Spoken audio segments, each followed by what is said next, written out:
ఇక్కడ 8th class లో కదండి, ఫస్ట్ చాప్టర్ లో మనము ఫస్ట్ ఎక్సర్సైజ్ లో 10th 11th problems important models ఉన్నాయి. వాటిని ఒకసారి మళ్ళీ చూద్దాం. విక్రమం లేని అకర్ణీయ సంఖ్య ఏదవుతుందంటే 0 అవుతుందండి. ఎందుకు అని మీరు క్వశ్చన్ వేస్తున్నారు అనుకోండి, అప్పుడు మీ దగ్గర ఉన్న సొల్యూషన్ ఏంటంటే విక్రమం అంటే 1/, అని రాయగలగాలి. 1/0. అసలు ఇది పాసిబుల్, ఇంపాసిబుల్ కాదని, పాసిబుల్ కాదు కదా అసలు. కాబట్టి విక్రమం లేనిది ఏమవుతుందంటే 0 అవుతుందండి. వాటికవే విక్రమాలుగా గల అకర్ణీయ సంఖ్యలు, అకర్ణీయ సంఖ్యలు. ఇప్పుడు 1 ఉందనుకోండి, దీన్ని 1/, రాసామనుకోండి, తిరిగి మళ్ళీ 1/1 అని రాస్తే తిరిగి మళ్ళీ 1 వస్తుంది. ఒకవేళ -1 ఉందనుకోండి, దీన్ని 1/-1 అని రాసామనుకోండి, తిరిగి మళ్ళీ -1 వస్తుంది.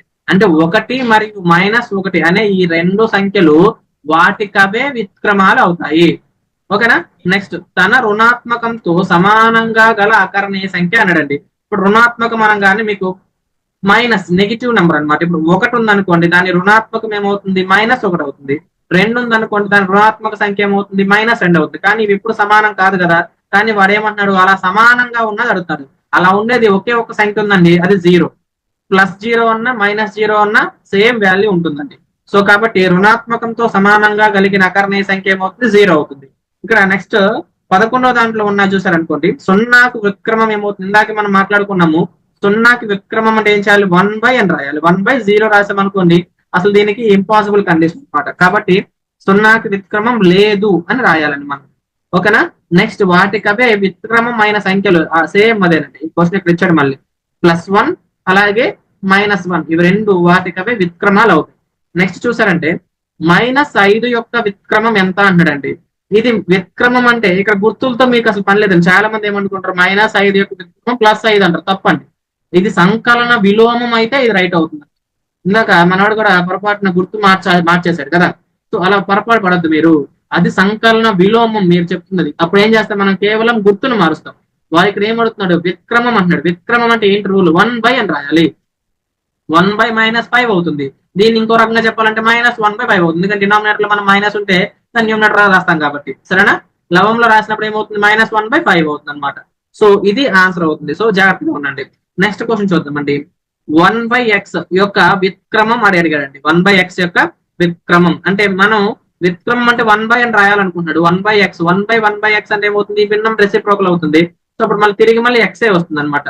1/x కి విక్రమం ఏమవుతుంది? x అవుతుంది. అదే x కి విక్రమం ఏమవుతుంది? 1/x అవుతుంది అనమాట. సో రెండు అకర్ణీయ సంఖ్యల యొక్క లబ్ధము ఎల్లప్పుడూ ఏమవుతుంది అన్నాడు.